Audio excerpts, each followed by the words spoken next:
안녕하십니까. 약들약의 고약사입니다. 화이팅 먼저 외치고 시작하겠습니다. 화이팅! 오늘은 목요일이고요. 이제 하루만 버티면 내일만 버티면 주말입니다. 그때까지 버텨보죠. 자, 오늘 다루는 내용은 간을 회복시켜주는 데 도움이 되는, 간을 회복시켜주고 해독시켜주는 그런 음식들, 식품들을 한번 알아보려고 하고요.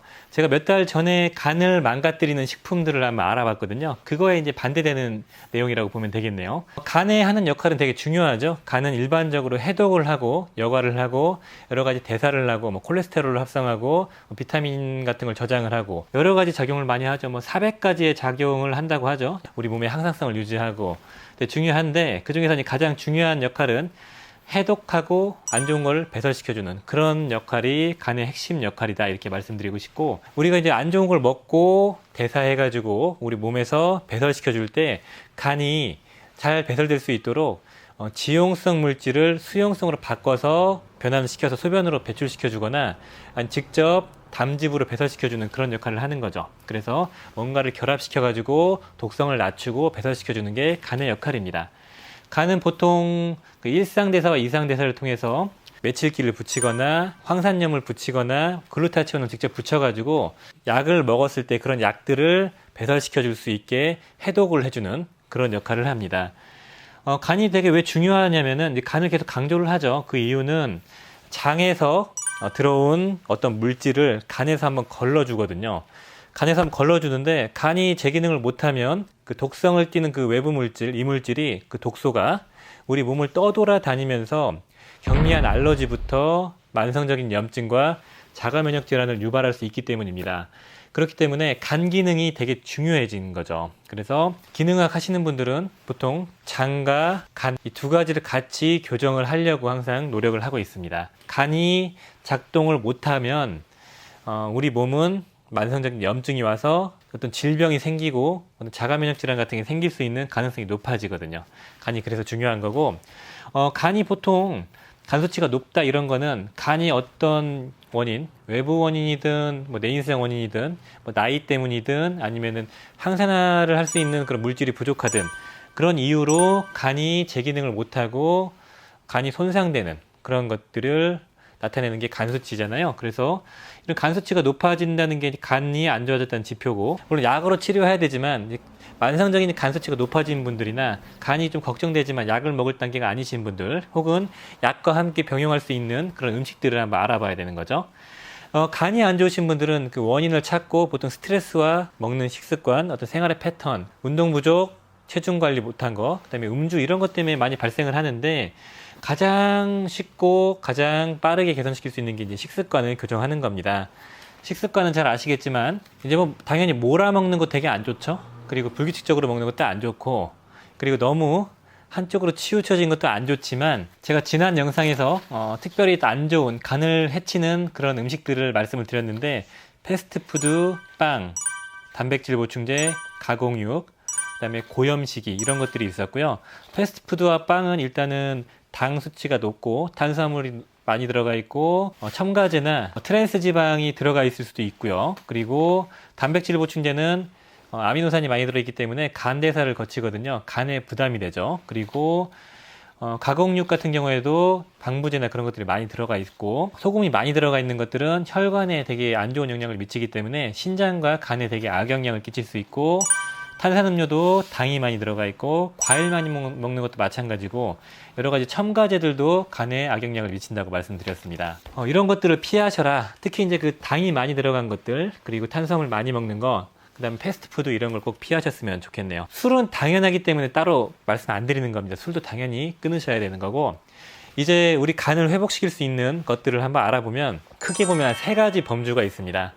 직접적으로 항염증 작용으로 간의 염증, 손상된 걸 치료하는 그런 성분들이 있고, 우리 간이 스스로 해독할 수 있는 항산화제를 넣어주는 방법이 있고, 그리고 글루타치온 같은 거나 황을 공급해가지고 우리 몸에 있는 글루타치온, 특히 간에서 합성을 하잖아요. 간에 많잖아요.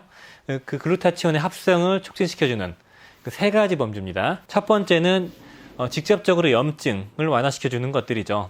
강황입니다. 강황은 커큐민이라는 그 유효 양리 성분이 들어있어가지고 직접적으로 염증을 완화시켜주고 항산화 작용도 보이고, 그런 다음에 뭐 궤양 같은 것도 치료하죠. 간에 있는 염증과 간이 부담되고 간이 손상되는 거 그걸 직접적으로 치료할 수 있는 효과가 있다고 하고요. 그리고 생선을 많이 드시는 겁니다. 생선을 일주일에 뭐 한두 번 정도 주기적으로 드셔가지고 거기에 불포화 지방산이 풍부하기 때문에 잘 아시겠지만 그 불포화 지방산, 오메가3 지방산은 염증을 완화시켜주기 때문에 간에 있는 염증, 간이 손상되는 걸 예방해주고 만성적인 염증을 누르면서 간에 부담되는 걸 완화시켜줄 수 있다. 그리고 간에 혈관이 많죠? 간 혈관을 보호해주는 작용도 있다. 이렇게 말씀드리고 싶네요. 그리고 견과류입니다. 견과류. 견과류에는 뭐 셀레늄도 많이 들어가 있고 불포화 지방산도 많이 들어가 있고 뭐 토코페롤도 많이 들어있기 때문에 견과류도 불포화 지방산의 같은 맥락으로 봐주시면 좋겠습니다. 그래서 첫 번째, 염증을 직접적으로 완화시키는 게 강황, 생선, 그 다음에 견과류다 이렇게 말씀드리고 싶고 생선을 너무 많이 드시면은 중금속의 이슈가 있기 때문에 제 생각에는 생선보다는 오메가3 지방산을 따로 섭취하는 게 더 좋을 것 같네요. 그 다음에 두 번째는 이제 항산화 물질이 풍부한 건데요. 항산화 물질이 풍부한 건 어떤 게 있을까요? 잘 아시는 색깔이 있는 겁니다. 블루베리, 빌베리, 양파 이런 것들이죠. 블루베리, 빌베리의 그 플라보노이드 안토시아닌과 양파의 퀘르세틴 같은 게 간에 손상되어 있는 걸 회복시켜주고 실제로 간 수치를 낮춘다는 그런 얘기도 많이 있고요. 블루베리랑 빌베리 같은 그런 안토시아닌은 눈에도 좋지만 혈관 건강에도 되게 좋거든요. 그래서 혈관이 많은 간에 되게 좋습니다. 그리고 이제 잘 아시는 그 포도와 포도씨. 저는 이제 포도를 먹을 때 농약에 대한 이슈만 조금 해결하면 식초로 좀 헹궈가지고 농약을 벗겨낼 수 있으면은 포도는 저는 씨까지 씹어 먹습니다. 껍질부터 씨까지 씹어 먹는데 잘 아시겠지만 색깔이 있는 껍질과 씨에 되게 유효한 양리 성분들이 많이 들어있기 때문에 그렇게 먹는 게 되게 중요하고요. 잘 아시는 그 녹차. 녹차는 카테킨, 에피갈로 카테킨 갈레이트 같은 강력한 항산화제가 들어있습니다. 근데 이제 그걸 고농축으로 농축시켜놓은 보충제로 고용량을 먹으면은 문제가 간독성이 있지만 적정량으로 먹는 이 녹차 같은 걸 직접 마시는 거는 간을 회복시켜줄 수 있는 그런 작용을 한다고 하고요.